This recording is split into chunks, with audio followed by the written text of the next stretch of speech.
بسم الله الرحمن الرحيم. الحمد لله رب العالمين، وصلى الله وسلم على نبينا محمد وعلى آله وصحبه وسلم تسليما كثيرا إلى يوم الدين. فحافح إيمانية والحلقة السادسة.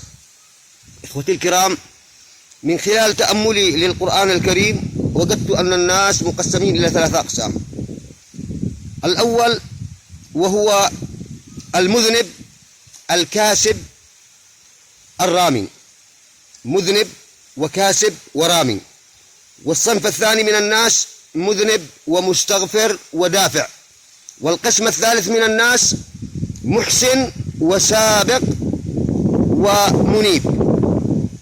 على هذه الأقسام، الأول وهو المذنب الكاسب الذي يكسب الذنوب والمعاصي بدون استغفار ولا شيء يمسح هذه الذنوب، لا توبة ولا صلوات 5 تمسح هذه الذنوب ولا صيام ولا غيره.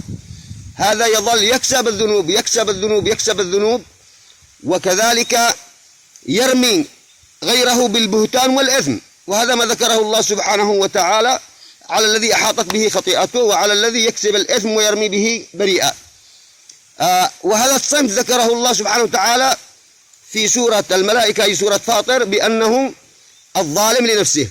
الصنف الثاني وهو المذنب المستغفر الدافع، يذنب ذنوب ويقع في الذنوب والخطايا، ولكنه يستغفر الله سبحانه وتعالى ويعلم أن له ربا يغفر الذنوب، فكلما أذنب استغفر، لا تمر عليه يوم إلا وهو يستغفر الله سبحانه وتعالى. وهذا كما جاء في حديث النبي صلى الله عليه وسلم: طوبى لمن وجد في صحيفته استغفارا كثيرا.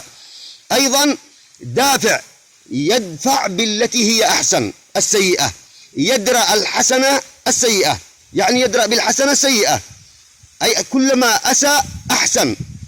يعني أذنب ذنب صار يتوضي ويصلي ركعتين لله سبحانه وتعالى. أتعلمون يا إخوتي في الله أنه بالوضوء نفسه كما ورد عن النبي صلى الله عليه وسلم في الحديث الذي رواه عثمان بن عفان عندما توضأ وضحك فقالوا: ما أضحكك؟ قال: رأيت النبي صلى الله عليه وسلم توضأ نحو وضوئي هذا فضحك.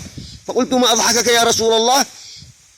قال: أخبرني جبريل بأن الله سبحانه وتعالى عندما يغسل الإنسان في الوضوء وجهه تنزل أو تتساقط منه خطاياه التي كسبها في وجهه جميعا، وعندما يغسل يديه تنزل الخطايا التي كسبها من يديه، وكذلك رجليه.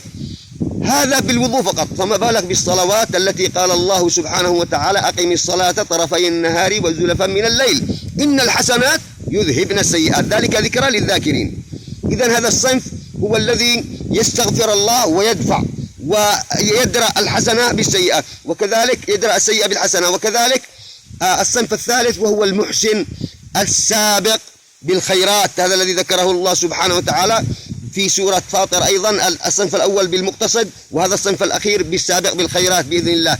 هذا هو الذي يسابق في كل شيء تبصره الأول. إن هو في الصلاة هو في الصف الأول، وإن هو في الزكاة هو الأول، في الصدقة هو الأول، كما كان سيدنا أبو بكر رضي الله عنه عندما يقول النبي عليه الصلاة والسلام: من تصدق اليوم منكم؟ فيقول أبو بكر: أنا. من أتبع الجنازة؟ أنا. من صام؟ أنا. من عمل كذا؟ أنا. يعني سابق بالخيرات بإذن الله. وكذلك منيب، يعني دائما الرجوع إلى الله سبحانه وتعالى.